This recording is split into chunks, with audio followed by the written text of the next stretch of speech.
Hi friends, welcome back. तो friends, news तो सभी को पता है कि क्या पाकिस्तान के जो प्राइम मिनिस्टर है उन्होंने क्या बोला इंडिया के खिलाफ। तो अब हम जो वीडियो देख रहे हैं वो है भारत के खिलाफ जहर उगल रहे पाकिस्तानी को मिंजीटो विनीटो ने दिया मुंह तोड़ जवाब। तो देखते हैं अब। तो वीडियो शुरू करते हैं। वीडियो शुरू करने से पहले अगर आप चैनल पर नए हो और आपने अभी तक सब्सक्राइब नहीं किया तो जल्दी से पहले सब्सक्राइब के बटन और बेल आइकन को क्लिक कर लो ताकि आपको हमारे सारे न्यू वीडियोस के नोटिफिकेशन मिल जाए जैसे हम अपलोड करें। अगर आपको वीडियो पसंद है प्लीज लाइक एंड शेयर। चलिए शुरू करते हैं। अब आएगा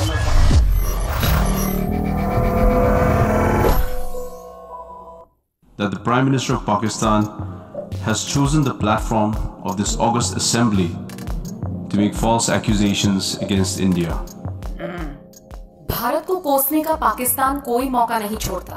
अब देखिए ना, पाकिस्तान के प्रधानमंत्री शहबाज शरीफ ने संयुक्त राष्ट्र महासभा में कश्मीर का मुद्दा उठाने के साथ साथ भारत के खिलाफ कई बयान जारी किए थे और अब भारत की तरफ से पाकिस्तान को इसका मुंह तोड़ जवाब दे दिया गया है।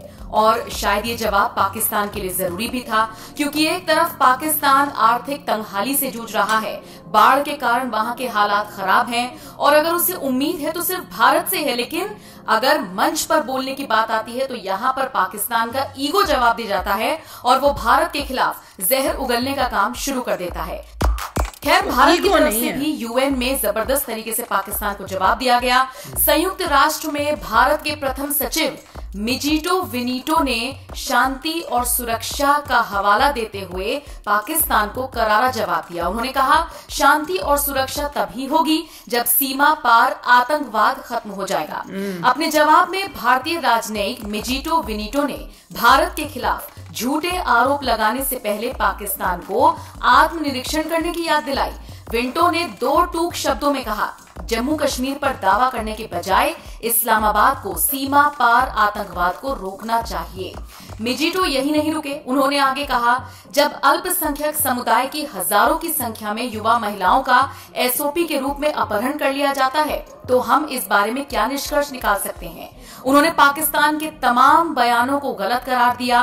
पीएम शहबाज के बयानों को उन्होंने खेदजनक बताया और कहा उन्होंने अपने ही देश में कुकर्मों को छिपाने के लिए ऐसे तमाम बयान जारी किए हैं। बताते चले, यूएनजीए के सत्र को संबोधित करते हुए शहबाज शरीफ ने भारत के खिलाफ जमकर जहर उगला। दावा किया कि जम्मू कश्मीर के विशेष दर्जे को बदलने के लिए 5 अगस्त 2019 को भारत के अवैध और एक तरफा कदम ने शांति की संभावनाओं को और कमतर किया और क्षेत्रीय तनाव को भड़काया है। इसी का जवाब देते हुए भारत ने भी शहबाज शरीफ की अकल ठिकाने लगा दी। मिजीटो विंटो ने कहा, भारतीय उपमहाद्वीप में शांति सुरक्षा की इच्छा को साकार किया जा सकता है, लेकिन जनाब ये तभी होगा जब सीमा पार यानी पाकिस्तान में आतंकवाद खत्म हो जाएगा।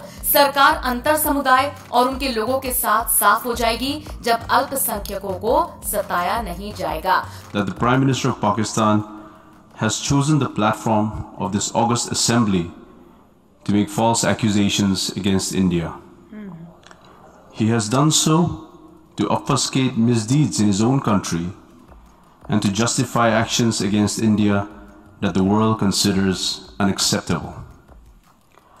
A polity that claims it seeks peace with its neighbors would never sponsor cross-border terrorism, nor would it shelter planners of the horrific Mumbai terrorist attack, disclosing their existence only under pressure from the international community.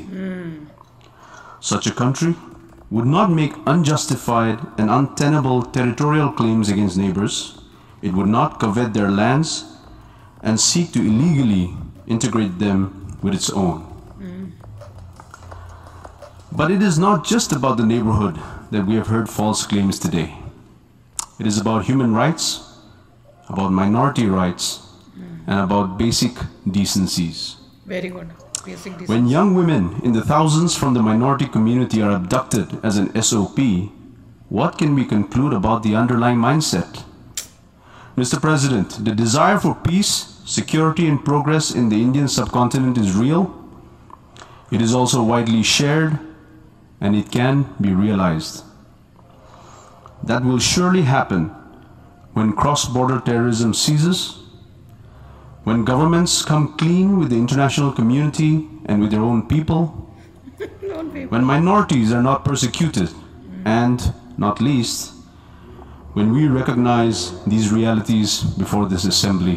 कुल मिलाकर देखा जाए तो पाकिस्तान ने जितने भी आरोप लगाए भारत पर, उन सब का जवाब भारत की तरफ से दे दिया गया है। और निश्चित तौर पर ये पाकिस्तान के लिए सबक है, क्योंकि जिस भारत की तरफ वो मुंह बाए खड़ा है, जिस भारत की तरफ वो देख रहा है कि उसकी मदद की जाए, उसी भारत के खिलाफ अगर वो इस तरह से जहर उगलेगा तो निश्चित तौर पर अपने ही पैरों पर कुल्हाड़ी मारने वाली बात होगी। यार मुझे तो समझ बहरहाल पाकिस्तान जिस तरह से भारत के खिलाफ जहर उगलता है और भारत ने जैसे उसको जवाब दिया, उसको लेकर आप क्या राय रखते हैं? कमेंट बॉक्स में अपनी राय हमें जरूर दें। तो फ्रेंड्स, मैं तो यही सोचती हूँ कि हर बारी इन वीडियोस में भैया पाकिस्तान सबसे पहले एक्सपेक्ट क्यों कर रहे हैं इंडिया हेल्प करे, और इंडिया क्यों हेल्प करेगा जब तुम इतने बड़े हमारे मेन दुश्मन हो। तुम हमारा हर जगह जाके हमारी बदनामी करते हो, कश्मीर कश्मीर कश्मीर करते रहते हो, तो हम कैसे हेल्प करेंगे और क्यों करेंगे?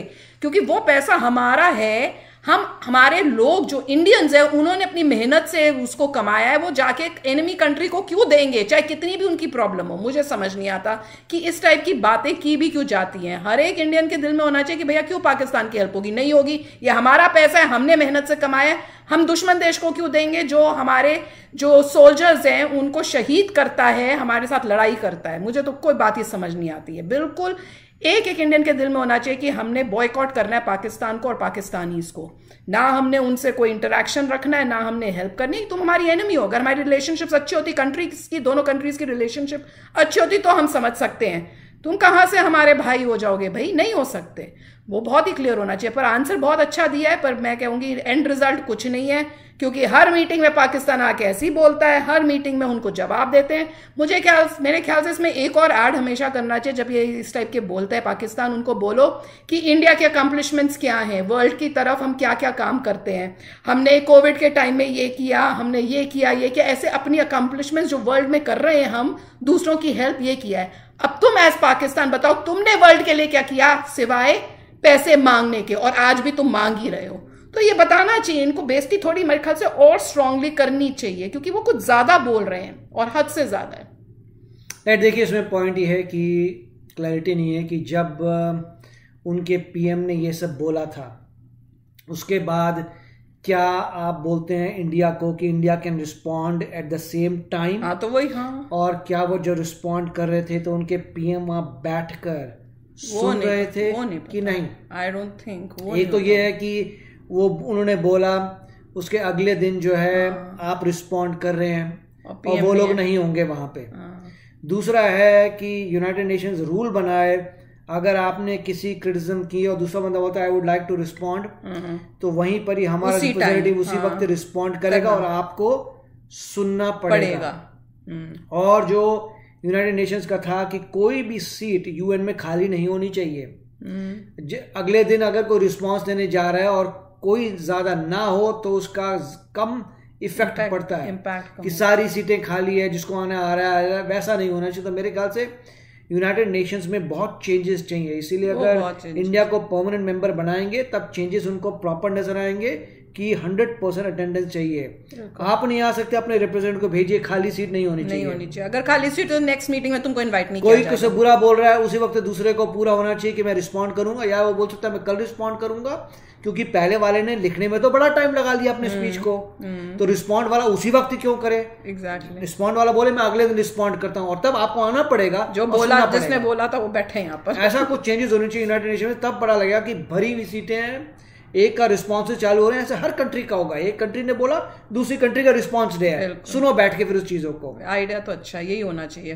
पर अब अच्छा है, आंसर तो हम पूरा अब देते हैं, मुंह तोड़ जवाब देते हैं, और देना भी चाहिए।